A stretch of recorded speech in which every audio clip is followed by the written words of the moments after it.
Sherlock Holmes, A Study in Scarlet, Chapter 7. Light in the darkness. The intelligence with which Lestrade greeted us was so momentous and so unexpected that we were all three fairly dumbfounded. Gregson sprang out of his chair and upset the remainder of his whiskey and water. I stared in silence at Sherlock Holmes, whose lips were compressed and his brows drawn down over his eyes. "Stangerson, too," he muttered. "The plot thickens." "It was quite thick enough before," grumbled Lestrade, taking a chair. "I seem to have dropped into a sort of council of war." Are you sure of this piece of intelligence?" stammered Gregson. "I have just come from his room," said Lestrade. "I was the first to discover what had occurred." "We have been hearing Gregson's view of the matter," Holmes observed. "Would you mind letting us know what you have seen and done?"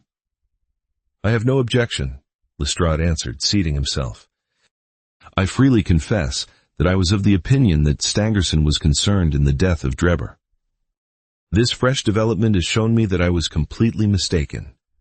Full of the one idea, I set myself to find out what had become of the secretary. They had been seen together at Euston Station about 8:30 on the evening of the 3rd. At 2 a.m, Drebber had been found in the Brixton Road. The question which confronted me was to find out how Stangerson had been employed between 8:30 and the time of the crime, and what had become of him afterwards. I telegraphed to Liverpool, giving a description of the man, and warning them to keep a watch upon the American boats. I then set to work calling upon all the hotels and lodging houses in the vicinity of Euston. You see, I argued that if Drebber and his companion had become separated, the natural course for the latter would be to put up somewhere in the vicinity for the night, and then to hang about the station again next morning. "They would be likely to agree on some meeting place beforehand," remarked Holmes. So it proved. I spent the whole of yesterday evening in making inquiries entirely without avail. This morning I began very early, and at 8 o'clock I reached Halliday's private hotel in Little George Street. On my inquiry as to whether a Mr. Stangerson was living there, they at once answered me in the affirmative. "No doubt you are the gentleman whom he was expecting," they said. "He has been waiting for a gentleman for 2 days. "Where is he now?" I asked. "He is upstairs in bed. He wished to be called at 9. "I will go up and see him at once," I said. It seemed to me that my sudden appearance might shake his nerves and lead him to say something unguarded. The boots volunteered to show me the room. It was on the 2nd floor, and there was a small corridor leading up to it. The boots pointed out the door to me, and was about to go downstairs again when I saw something that made me feel sickish, in spite of my 20 years' experience. From under the door there curled a little red ribbon of blood, which had meandered across the passage and formed a little pool along the skirting at the other side. I gave a cry which brought the boots back. He nearly fainted when he saw it. The door was locked on the inside, but we put our shoulders to it and knocked it in. The window of the room was open, and beside the window, all huddled up, lay the body of a man in his nightdress. He was quite dead, and had been for some time, for his limbs were rigid and cold. When we turned him over, the boots recognized him at once as being the same gentleman who had engaged the room under the name of Joseph Stangerson. The cause of death was a deep stab in the left side, which must have penetrated the heart. And now comes the strangest part of the affair. What do you suppose was above the murdered man? I felt a creeping of the flesh and a presentiment of coming horror, even before Sherlock Holmes answered. "The word RACHE written in letters of blood," he said. "That was it," said Lestrade in an awestruck voice, and we were all silent for a while. There was something so methodical and so incomprehensible about the deeds of this unknown assassin that it imparted a fresh ghastliness to his crimes. My nerves, which were steady enough on the field of battle, tingled as I thought of it. "The man was seen," continued Lestrade. "A milk boy, passing on his way to the dairy, happened to walk down the lane which leads from the mews at the back of the hotel. He noticed that a ladder, which usually lay there, was raised against one of the windows of the 2nd floor, which was wide open. After passing, he looked back and saw a man descend the ladder. He came down so quietly and openly that the boy imagined him to be some carpenter or joiner at work in the hotel. He took no particular notice of him, beyond thinking in his own mind that it was early for him to be at work. He has an impression that the man was tall, had a reddish face, and was dressed in a long brownish coat. He must have stayed in the room some little time after the murder, for we found blood-stained water in the basin where he had washed his hands and marks on the sheets where he had deliberately wiped his knife. I glanced at Holmes on hearing the description of the murderer, which tallied so exactly with his own. There was, however, no trace of exultation or satisfaction upon his face. "Did you find nothing in the room which could furnish a clue to the murderer?" he asked. "Nothing." Stangerson had Drebber's purse in his pocket, but it seems that this was usual, as he did all the paying. There was 80-odd pounds in it, but nothing had been taken. Whatever the motives of these extraordinary crimes, robbery is certainly not one of them. There were no papers or memoranda in the murdered man's pocket, except a single telegram, dated from Cleveland about a month ago, and containing the words, J. H is in Europe. There was no name appended to this message. "And there was nothing else?" Holmes asked. "Nothing of any importance." The man's novel, with which he had read himself to sleep, was lying upon the bed, and his pipe was on a chair beside him. There was a glass of water on the table, and on the window-sill a small chip ointment box containing a couple of pills. Sherlock Holmes sprang from his chair with an exclamation of delight. "The last link," he cried exultantly. "My case is complete." The two detectives stared at him in amazement. "I have now in my hands," my companion said confidently, "all the threads which have formed such a tangle. There are, of course, details to be filled in, but I am as certain of all the main facts, from the time that Drebber parted from Stangerson at the station, up to the discovery of the body of the latter, as if I had seen them with my own eyes. I will give you a proof of my knowledge. Could you lay your hand upon those pills?" "I have them," said Lestrade, producing a small white box. "I took them, and the purse and the telegram, intending to have them put in a place of safety at the police station. It was the merest chance my taking these pills, for I am bound to say that I do not attach any importance to them." "Give them here," said Holmes. "Now, doctor," turning to me, "are those ordinary pills?" They certainly were not. They were of a pearly gray color, small, round, and almost transparent against the light. "From their lightness and transparency, I should imagine that they are soluble in water," I remarked. "Precisely so," answered Holmes. "Now would you mind going down and fetching that poor little devil of a terrier, which has been bad so long, and which the landlady wanted you to put out of its pain yesterday?" I went downstairs and carried the dog upstairs in my arms. Its labored breathing and glazing eye showed that it was not far from its end. Indeed, its snow-white muzzle proclaimed that it had already exceeded the usual term of canine existence. I placed it upon a cushion on the rug. "I will now cut one of these pills in two," said Holmes, and drawing his penknife, he suited the action to the word. "One half we return into the box for future purposes. The other half I will place in this wine-glass, in which is a teaspoonful of water.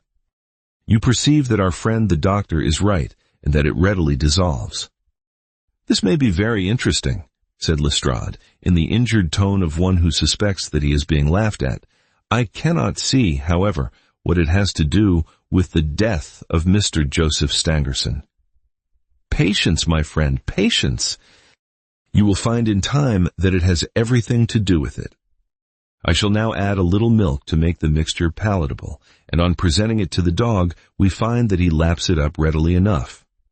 As he spoke, he turned the contents of the wine-glass into a saucer and placed it in front of the terrier, who speedily licked it dry.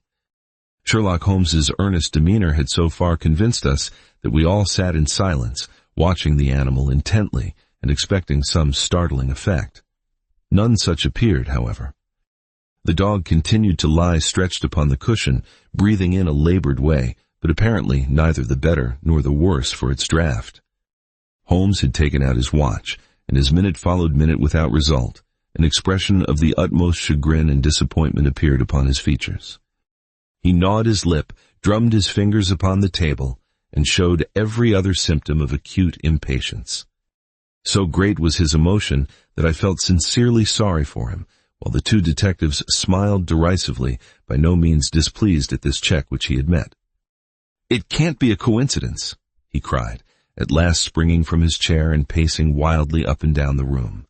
"It is impossible that it should be a mere coincidence. The very pills which I suspected in the case of Drebber are actually found after the death of Stangerson. And yet they are inert. What can it mean? Surely my whole chain of reasoning cannot have been false. It is impossible. And yet this wretched dog is none the worse. Ah, I have it! I have it!" With a perfect shriek of delight, he rushed to the box, cut the other pill in two, dissolved it, added milk, and presented it to the terrier. The unfortunate creature's tongue seemed hardly to have been moistened in it before it gave a convulsive shiver in every limb, and lay as rigid and lifeless as if it had been struck by lightning. Sherlock Holmes drew a long breath and wiped the perspiration from his forehead. "I should have more faith," he said. "I ought to know by this time that when a fact appears to be opposed to a long train of deductions, it invariably proves to be capable of bearing some other interpretation. Of the two pills in that box, one was of the most deadly poison, and the other was entirely harmless. I ought to have known that before ever I saw the box at all. This last statement appeared to me to be so startling that I could hardly believe that he was in his sober senses. There was the dead dog, however, to prove that his conjecture had been correct. It seemed to me that the mists in my own mind were gradually clearing away, and I began to have a dim, vague perception of the truth. All this seems strange to you," continued Holmes, "because you failed at the beginning of the inquiry to grasp the importance of the single real clue which was presented to you. I had the good fortune to seize upon that, and everything which has occurred since then has served to confirm my original supposition, and, indeed, was the logical sequence of it. Hence, things which have perplexed you and made the case more obscure have served to enlighten me and to strengthen my conclusions. It is a mistake to confound strangeness with mystery. The most commonplace crime is often the most mysterious because it presents no new or special features from which deductions may be drawn. This murder would have been infinitely more difficult to unravel had the body of the victim been simply found lying in the roadway without any of those outre and sensational accompaniments which have rendered it remarkable. These strange details, far from making the case more difficult, have really had the effect of making it less so. Mr. Gregson, who had listened to this address with considerable impatience, could contain himself no longer. "Look here, Mr. Sherlock Holmes," he said, "we are all ready to acknowledge that you are a smart man and that you have your own methods of working. We want something more than mere theory and preaching now, though. It is a case of taking the man. I have made my case out, and it seems I was wrong. Young Charpentier could not have been engaged in this second affair. Lestrade went after his man, Stangerson, and it appears that he was wrong too. You have thrown out hints here and hints there, and seem to know more than we do.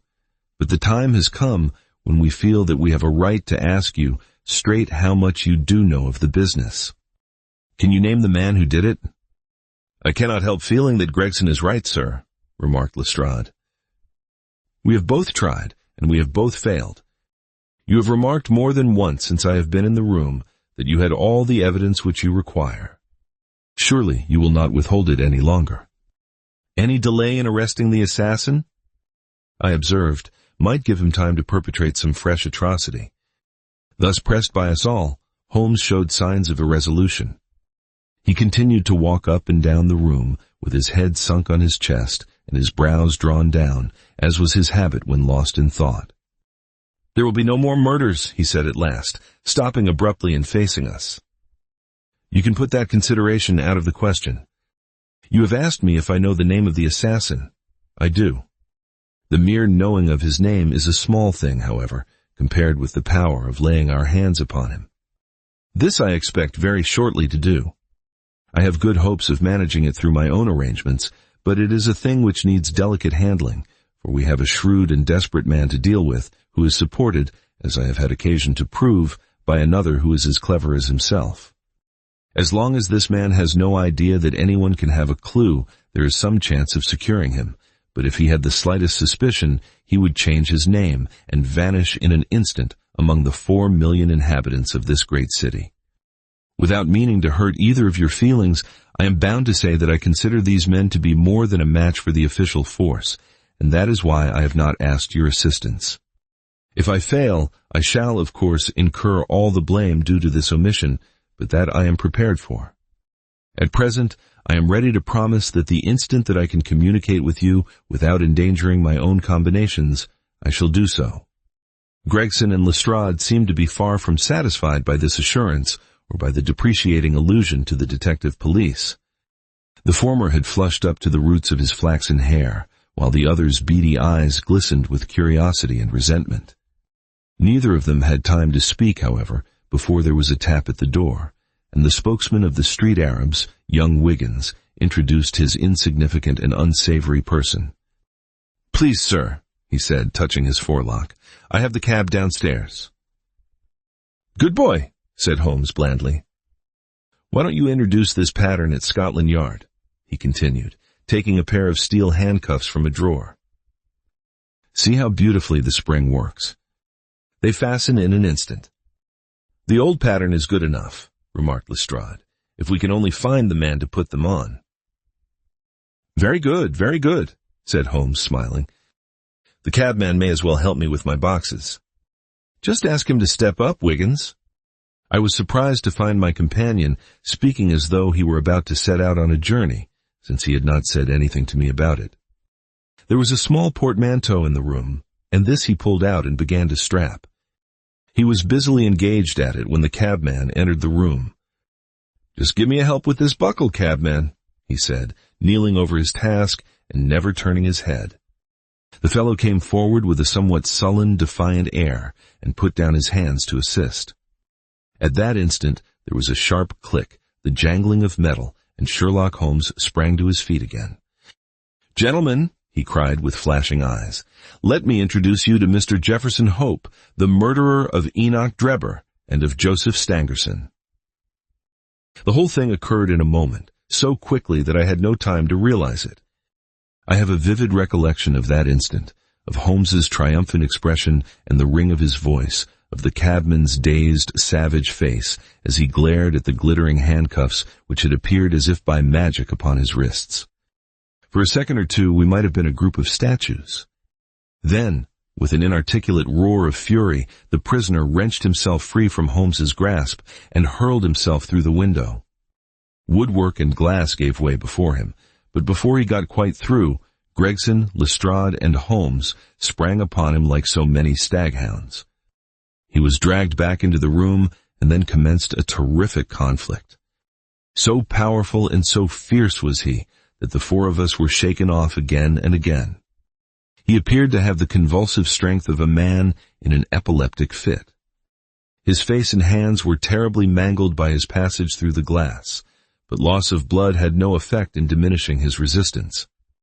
It was not until Lestrade succeeded in getting his hand inside his neckcloth and half strangling him that we made him realize that his struggles were of no avail, and even then we felt no security until we had pinioned his feet as well as his hands.